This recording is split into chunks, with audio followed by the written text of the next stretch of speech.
When I read that the pioneers brought the supplies to last them like 6 months or a year for their whole family, I cannot imagine how that's possible.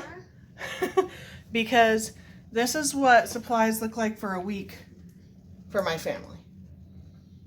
A week. And this doesn't include the meat that's in the freezer or like toilet paper, although I guess they probably didn't use toilet paper in those days.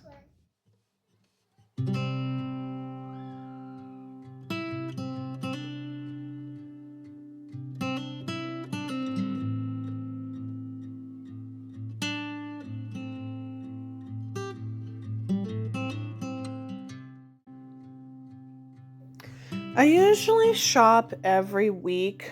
My car actually broke down, so I've had to have people have the shoppers come and drop it off, which I'm really grateful that we can manage to do that. We can afford to get our groceries dropped off because it's a huge amount of groceries. This week I spent about $400, I think.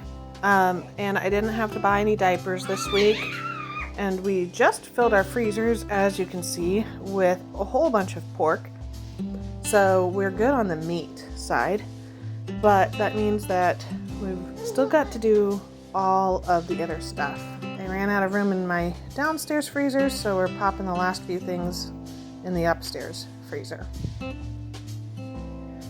Everybody in my family likes a different style of food, different types of veggies, different types of fruits, different types of meats or no meats. And so I have to stock a very wide variety of things. But it's really important to me that everyone gets the nutrition that they need.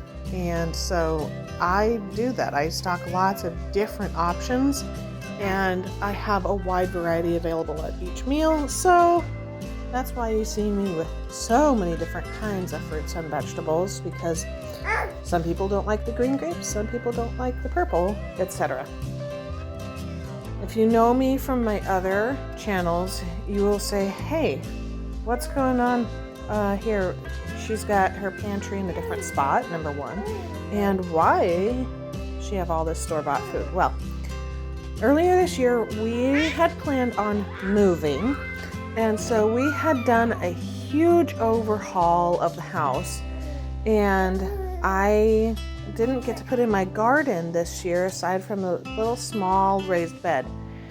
So all of these things are being store-bought right now. Store-bought canned tomatoes, store-bought canned fruit, store-bought canned green beans, store-bought crackers, store-bought tortillas, etc.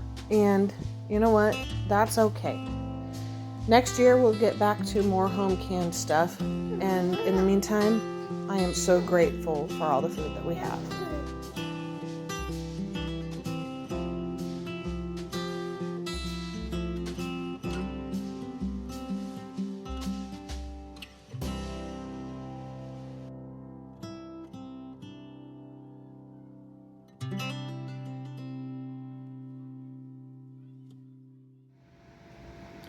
So now I'm sitting here on my couch, chilling out, relaxing. My husband brought me a very fancy coffee, a nice Sunday treat. And I did a little research. We all know that the pioneers had to take massive quantities of stuff with them just for the trip, not even like once they got there, they would need to refill their stores.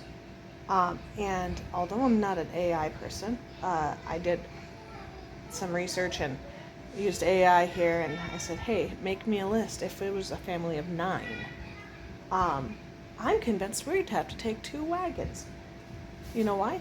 You'd need 400 pounds of flour, 200 pounds of cornmeal. I'm doing the video, buddy. 100 pounds of dried beans, 50 pounds of rice, 50 pounds of oats, 200 pounds of cured meat. I don't know if that's even doable. That's a massive amount. Can you imagine the barrels of like salt pork? 100 pounds of dried beef. That's amazing. 50 pounds of lard, 50 pounds of salt, 100 pounds of sugar, 150 pounds of potatoes and onions, 75 pounds of dried fruit, 50 pounds of corn or peas or lentils, and this doesn't even count for things like baking soda or yeast. Coffee, they said you needed at least 20 pounds, but honestly, if I'm gonna need more than that. Can you imagine the amount of food that a family my size would have to bring on the prairie? That would be intense. It would be one wagon filled to the brim of actual like foodstuffs, and then the other one of other stuff. Although I guess if you're doing a river crossing and all that, you'd want to split the food between the two so that you're not down a creek, right? So anyway, those are my thoughts for my grocery days. While I think that it's great to be self-sustaining as possible, I'm not in a position where I'm doing that right now, and I'm really glad that I have enough room to store all of this stuff that'll last us maybe a couple weeks. So happy Sunday, and we'll see you guys later on. God bless.